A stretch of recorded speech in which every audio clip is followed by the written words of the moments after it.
My name is Cindy. I am 23 years old. I live in a big city now. I was in college, but I did not like it. The work was too hard, and I felt bored every day. I decided to leave college. My parents were very angry about my decision. They wanted me to finish my studies and get a good career. They told me they will not give me money anymore. This meant I had to pay for my own apartment and my own food. I felt worried. I did not have much money. I felt alone in the big city. I needed a job, but I did not want a difficult job. I wanted life to be easy. I thought, maybe my beauty could help me. Why should I work hard when I can be pretty? Hard work means many years of studying and stress. I did not want stress. I wanted nice clothes, a big house, and expensive cars. I decided that I will use my looks to find a rich man. This man would give me the easy life I wanted. I needed money fast, so I found a simple job at a big, expensive hotel. I stood behind the front desk every day. I had to smile and say hello to the guests. I watched the people who came into the hotel. They were all very rich. Most of the guests were young men, but one man was different. He came into the hotel often. He was old, maybe 60 years old. He always wore a dark suit. He always had a gold watch on his wrist. His car was long and black. This man was truly rich. I did not care that he was old. I cared only about his money and the life he could give me. One afternoon, the old rich man walked toward the front desk. He did not look at the computer on the desk.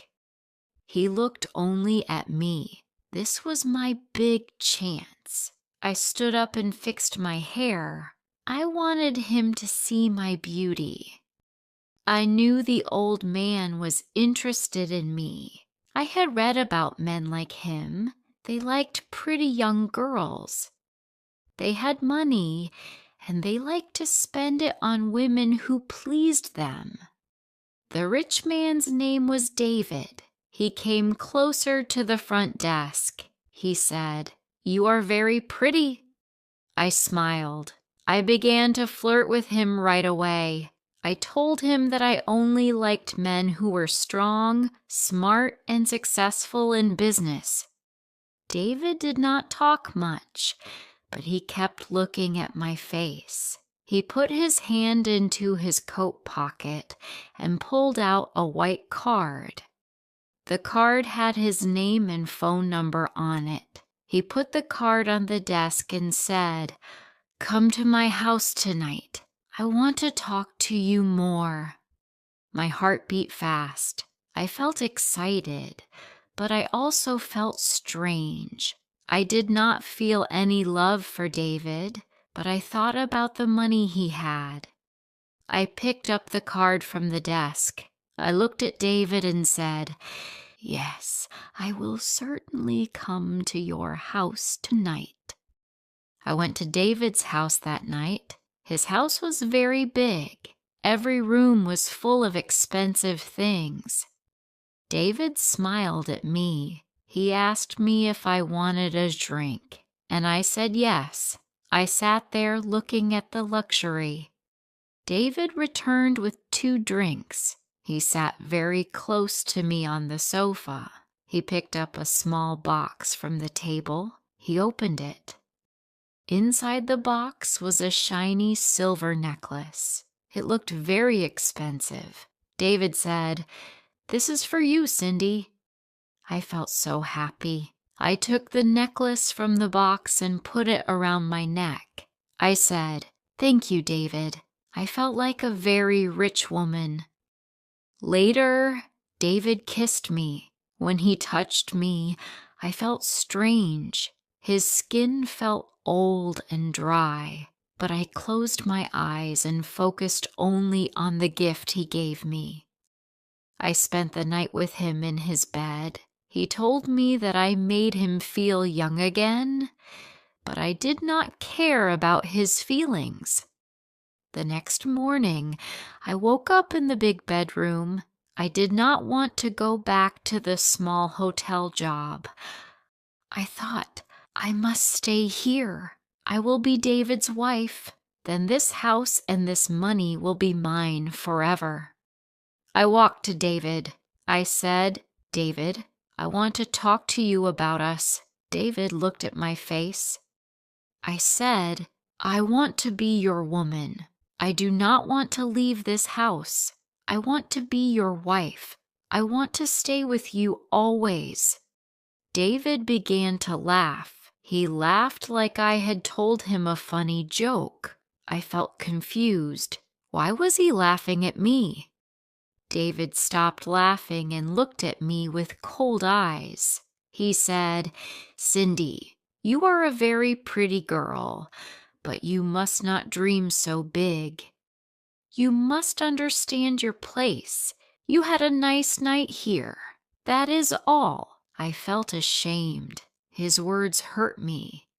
He never saw me as a future wife. He only saw me as a guest. I felt used. I felt stupid for thinking I could trick a rich man like David. I had made a big mistake. My eyes were full of tears. I left David's big house. I touched the silver necklace around my neck. Yesterday, this gift had felt special. Now, it felt cheap. It felt like payment for a bad night. I had no job, no money from my parents, and no rich boyfriend. I felt very alone. I needed my family. I went to my parents' house. I rang the doorbell. I was afraid they would still be angry. I was afraid they would send me away. My mother opened the door. She looked surprised to see me. My father stood behind her. His face was serious. They did not smile at all. My eyes filled with tears. I looked at both of them. I said, I am sorry. I had made big mistakes. I had left college because I was lazy. I had hurt you because I wanted an easy life. My father said, we told you that you must work hard, Cindy. I said, I know, Father. I did not listen to you, but now I understand everything. The easy life is not real. The easy life made me feel sad and stupid. Please, I want one more chance. I want to go back to college. I want to study again. I want to finish what I started a long time ago. My mother looked at my father. She put her arms around me and hugged me. It felt like the world stopped moving. My father said, we will help you, Cindy, but this is the last chance you get. You must be serious this time. You must promise us that you will work hard. I nodded quickly. I said, I promise I will study every day. I will not look for quick money ever again.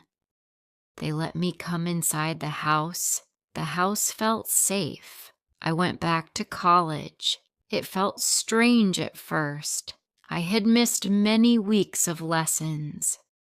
I knew I needed to work very hard now. My parents helped me pay for the books and the fees. I had to pay them back with good grades and better choices. I started studying every day. I did not try to look pretty for anyone. I focused only on the textbooks. Sometimes I remembered David. I remembered his big house and the nice cars. But I remembered his laugh when I had asked him to be my husband. The gifts he had given me were now in a small box. I never wore them. They reminded me that beauty is not everything. I worked at a small coffee shop to earn a little money. I talked to my parents. They were happy to see me focused.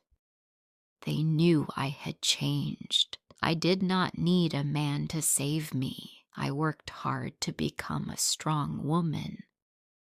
If you liked this story, please like, comment, share, and subscribe.